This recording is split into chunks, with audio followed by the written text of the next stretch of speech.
జై శ్రీరామ్ అండి అందరికీ. అసలు నిన్న మనం చేసిన వీడియో మరి విన్నారో ఏమో తెలియదు కానీ ఈరోజు దేవాలయం ముందు కారు పోనిస్తూ గడేసిందిలేండి. అయినా దిగడానికి లేదులేండి, దిగుదామనుకున్నాను అని చెప్పేసి కవర్ చేసుకుంటూ వచ్చారనమాట.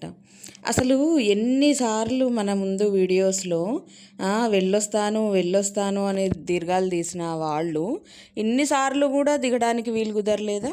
అన్నిసార్లు గేటుకి తాళాలు వేస్తున్నాయా? అన్నిసార్లు దర్శనానికి కుదరదా?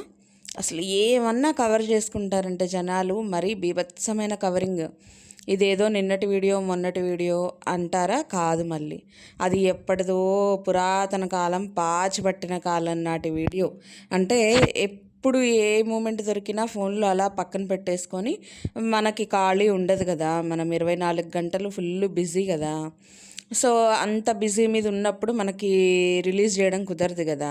మన పిచ్చోళ్ళు ఉన్నారు కదా జనాలు, చాలామంది చూసేవాళ్ళు ఉంటారు కదా.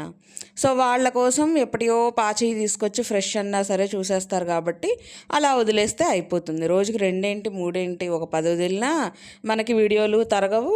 కంటెంట్ ఏదో ఒక పిచ్చి కంటెంట్ పెట్టుకొని వదులుతాము అని చెప్పేసి అనుకుంటుంది. అసలు నాకు అర్థం కాలే ఈ వీడియోస్ ఉన్నప్పుడు. మొన్న తామర పూలదైతే అంతసేపు స్లో మోషన్ పెట్టి అటు ఇటు తిరిగేది, ఆ పిల్లల చేతుల్లో పట్టుకొని వెళ్ళేది. ఎందుకండి ఈ చండాలం అంతా? ఈ కంటెంట్ ఏదో కోసాము ఇలా ఉన్నాయి అని చెప్పేసి చెప్పేదేదో ఆ స్లో మోషన్ది తీసేసి ఈ బిట్ యాడ్ చేయొచ్చుగా. ఇబ్బే మనం పీసు వెదవలం. నిజంగా ఎంత పీసోళ్ళం అంటే గోడ కొట్టిన సున్నం కూడా 100 సార్లు చూసుకొని లెక్కలేసుకునే పీస్తనం అని ఉందన్నమాట మనకి. కానీ మనకు మనమే సెల్ఫ్ డబ్బా కొట్టేసుకుంటాం. మేము పంచుకుంటే సుఖంగా ఉంటుంది, పంచితే సంతోషంగా ఉంటుంది అని చెప్పి ఓ పక్క అంటూనే ఇంకో పక్క చిలకలు తినేసాయి, పక్షులు తినేసాయి, అవి అలా తినేసాయి, ఇలా తినేసాయి అని ఏడుస్తూనే ఉంటాం. మళ్ళీ మన ఏడుపు వాళ్ళకి అర్థమైద్దేమోనన్న భయానికి ఒక డైలాగ్ కొడతాం, పోనీలేండి పక్షులే కదా తిన్నది, పోనీలేండి. మరి అలాంటప్పుడు ఏడుపు ఎందుకు? అవి తింటున్నాయని ఏడుపు ఎందుకు? ఆ మధ్యలో ఉన్న ప్లేస్ మొత్తం తినేసాయని ఏడుపు ఎందుకు? ఇంకా ఆ పక్షులకి ఏమాత్రం జాలుందో ఏమో తెలియదు కానీ మిగతా అన్నీ ఫ్రెష్గానే వదిలేసాయి కదా. జనరల్గా మీరు గమనించండి ఫ్రెండ్స్, పక్షులైనా తర్వాత కోతులైనా సరే అవి తిన్నంత వరకు తింటాయి. తిననివి ఏవైనా ఉంటే గబగబా అంటే పండు వాటికి మంచి వాసన రాగానే కొంచెమైనా కొరికేసి వెళ్ళిపోతాయి. సో మొత్తం తినవు. ఇప్పుడు జాంకాయ చెట్టు ఉందనుకోండి, జాంకాయ కూడా మీరు గమనించినట్టయితే పక్షి సగం తింటుంది, సగం వదిలేస్తుంది. మళ్ళీ వేరే జాంకాయ పండింది ఉంటే మళ్ళీ దాన్ని సగం తింటుంది, సగం వదిలేస్తుంది అనమాట. సో ఇలా చేస్తాయి. కానీ అవి తిన్నంత వరకు పాపం పూర్తిగా తినేసాయి, మిగతాయి అన్నీ చక్కగా ఫ్రెష్గా ఉంచేసాయి. అవి నిజంగా మంచివి, అవి గ్రేట్, వాటిని మెచ్చుకోవాలి మనం, వీళ్ళని కాదు. వీళ్ళేం నోటికొచ్చినట్టు ఫస్ట్ ఏమో తినేసాయని బాధపడతారు, తర్వాత ఏమో ఆ పక్షులే కదా తిన్నాయి అని కొట్టేస్తారు, ఆ తర్వాత ఏమో పక్షులు తిన్నాయి కాబట్టి పర్లేదు ఇంకేమన్నా తింటాయి. ఏం తింటాయండి? పక్షులు తింటాయి, జంతువులు తింటాయి, మనుషులు తింటారు. వీళ్ళే మళ్ళీ మనుషులకు పంచుకోవాలి అని అంటారు, కానీ మనుషులు తీసుకుంటే ఏడ్చేస్తారు. వర్క్ చేసే టైంలో కూలీలు అక్కడున్న ఫ్రూట్స్ తిన్న పాపానికి 10 సార్లు వాళ్ళని దుబ్బేసింది.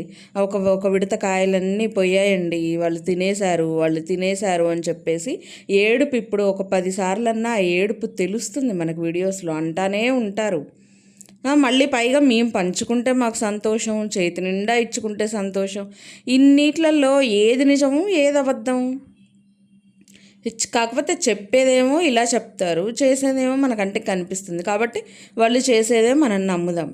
ఆ ఏడుపు మనకి తెలుస్తుంది కదండి. అరే ఆకలికి మెంతులు అవి చల్లిన తర్వాత ఆ చీమలు ఆ మెంతులు తీసుకెళ్ళాయి అని చెప్పేసి దానికి కూడా ఏడిపోయినండి. ఎన్ని వస్తాయో ఎన్ని ఉంటాయో ఏమోనండి అని చెప్పేసి దానికి కూడా ఏడిపోయి తీరా చూస్తే ఈరోజు చిన్న చిన్న చెట్లలాగా చిన్నగా అయ్యాయి మంచిగా మొక్కలు. మరి ఈరోజు ఎందుకు ఏడవలేదు? మరి ఆ రోజు తెగ ఏడ్చేశారు, ఎన్నొస్తాయని. అరే చిన్న చిన్న జీవులు తిన్నందుకు కూడా మనకు అంత ఏడుపు ఎందుకండి? పక్షులు తింటే తిన్నాయి, మళ్ళీ మాకు బొచ్చడు వస్తాయి, మేము ఏడుంటే ఆడ అరటిపళ్ళు వస్తాయి, మాకు ఇది ఉంది అది ఉంది అని చెప్పేసి చెప్పుకుంటారు. మళ్ళీ అవి అయిపోయాయని ఏడుస్తారు. ఎందుకండి అంతా? అమ్మ తల్లి అని అంటారు, కానీ అక్కడ ఆ తల్లి పేరు చెప్పరు. ముత్యాలమ్మనా లేకపోతే ఇంకే తల్లి అనేది కొంచెం ఆలోచించుకొని చెప్పాలి కదా. మళ్ళీ ఆలోచించుకోవడానికి కూడా ఆ పేరు కూడా నోటెడ్ కాదు. మళ్ళీ జస్ట్ అమ్మ తల్లి, అమ్మ అయ్య, ఏందో దున్నపోతుకి వేసి అరటిపళ్ళు వేసి శివయ్య అంటారు. ఒకసారి శివయ్య అంటారు, ఒకసారి ఏందో రకరకాల నంది అంటారు, ఒకసారి ఇంకోటి అంటారు, ఒకసారి ఇంకోటి అంటారు. మరి ఇదేందో నాకు అర్థం కావట్లేదు. విచిత్రంగా అసలు నోటికి ఏదొస్తే అది మాట్లాడతారు. ఎలా మాట్లాడతారో మరి ఏమో నాకైతే అర్థం కాదండి నిజంగా.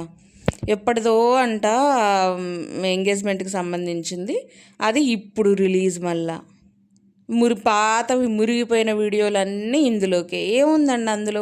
ఇప్పుడు యాంబియన్స్, మనకు ఒక రెస్టారెంట్కి పోయామంటే యాంబియన్స్ అంటే మనల్ని ఆకర్షించడానికి, మన మైండ్ ప్లెజెంట్గా ఉండడానికి డిఫరెంట్వి చేస్తున్నారు ఇప్పుడు.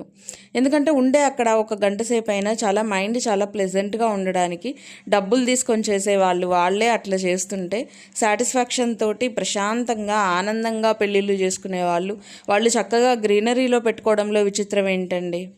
మంచిగా ఉంది, అసలు చూడ్డానికి కూడా చాలా బాగుంది కదా. మరి దానికి కూడా వీడియోస్ తీసి పలానా వాళ్ళది, పలానా వాళ్ళది, అంత వాళ్ళ సెలక్షను, వీళ్ళ సెలక్షను, ఈ ఏందో అసలు ప్రతి దాన్ని ఒక వీడియో కింద మలుచుకొని ఆ వీడియోని బాగా లేపేయాలి. ఇందాక అంటే నిన్నటి వీడియోలో మనకు ఒక సిస్టర్ కామెంట్ పెట్టారు.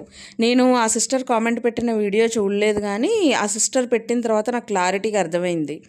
తిరుపతి పోయేవాళ్ళు కాలినడకన స్వాములు వెళ్తూ ఉంటారు కదా. సో వీళ్ళంట కారులో వెళ్తున్నారంట. వెళ్తున్న ప్రతి ఒక్క స్వాముల దగ్గర కారు ఆపి, మీరు తిరుపతి వెళ్తున్నారా, నేను ఆ దేవుణ్ణి అడిగానని చెప్పండి, తిరుపతి వెంకన్న స్వామిని అడిగానని చెప్పండి. నువ్వేమన్నా ఆయనకు చుట్టమా లేకపోతే పట్టమా, ఇంకేంటి? ఎందుకు చెప్పాలి వాళ్ళు? ఈ కారు దిగకుండా అంట, వీళ్ళేమో కారు దిగకుండా ప్రతి ఒక్కళ్ళని పోయేవాళ్ళని ఆపి అడిగానని చెప్పండి అంట. నువ్వేమన్నా పెద్ద ఈ దేశానికి సీఎంవా పిఎంవా? నీవు దిగి కూడా మాట్లాడలేనంత కాలినడకన పోయేవాళ్ళు ఒక ఫ్లోలో పోతూ ఉంటారండి. వాళ్ళకి సడన్ బ్రేక్ ఇచ్చి ఆగిపోయారనుకోండి, మళ్ళీ ఆ కాలికి ఆ స్పీడ్ అందుకోవడం మళ్ళీ కొంచెం సేపు టైం పడుతుంది. ఎందుకంటే అంత పాపం ఒడగట్టుకునేది? నువ్వు చెప్తేనే తప్ప శ్రీనివాసుడు నీకు ఇది కాదా ఏంది? చెప్పేది ఏందైనా కొంచెం బుద్ధి ఉండాలా, సెన్స్ ఉండాలా. పొయ్యే స్వాముల్ని పట్టుకొని అడిగానని చెప్పడం ఏంటండి అని చెప్పేసి కొంచెం ఆలోచన ఉండాలా. ఈ పనికిరాని పిచ్చ చేష్టలు చూసే జనాలు తిట్టేది ఊరికనే కాదు.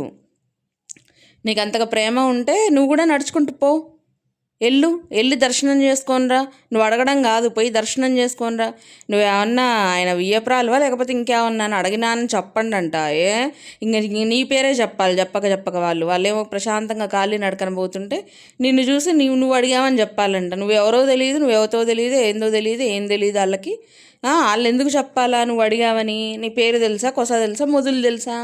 అసలు నీకైనా సెన్స్ ఉండాలి కదా. పొయ్యే స్వాముల్ని పట్టుకొని కాలినడకన వెళ్ళే వాళ్ళని పట్టుకొని ఆ రకంగా అడగడం. నాకైతే ఆ కామెంట్ చూడంగానే వామ్మో ఇంత జరిగిందా, నేను ఇంకా ఆ సీన్ చూడలేదు బాబాయ్, బతికిచ్చేశారు నన్ను చూస్తే. ఇంకా నాకు ఇలాంటి పనికిమాలిన వాళ్ళని చూస్తే ఇంకా పిచ్చిలేసేది అని చెప్పేసి అనుకున్నాను. నిజంగా అండి, ఆ కామెంట్ చూసిన తర్వాత నేను షాక్. అసలు నిన్నటి వీడియో కింద ఉంటుంది చూడండి కామెంట్, అసలు ఎంత బాగా ఆపారండి. అసలు మంచిగా వెళ్తున్న వాళ్ళని దర్శనానికి.